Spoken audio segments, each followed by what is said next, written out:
director of the EJarrett House in Nashville, Tennessee, Miss EJarrett. And of course, Miss Jarrett, let me welcome you to the show this morning. Thank you. And to tell you, Miss Jarrett, how delighted we are to have you because you've been involved in a number of things throughout the city of Nashville and indeed throughout this region, yes, in a real sense.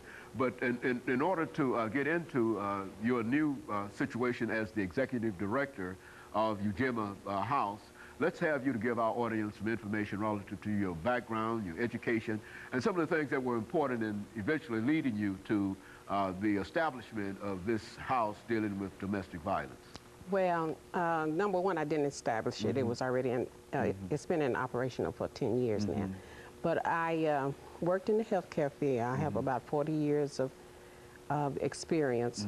My degree is in healthcare. I worked at Access Health Systems for 17 years. Worked in Mahara for 17 years. So I've been a community person all these years.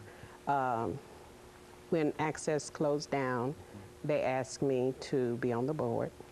And this is one of the organizations that we have started when Access was open. So I was a member of the board, and then I later became interim director, and now I am director. Director of EJarrett House. Yes, EJarrett House Incorporated, yes. Let's look at some of the issues dealing with domestic violence and some of the reasons that you're here today to talk about domestic violence and such, Ms.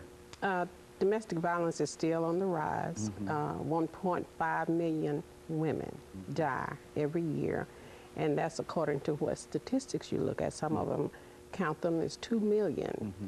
And we were talking earlier, 800 and something thousand men witness or go through domestic violence.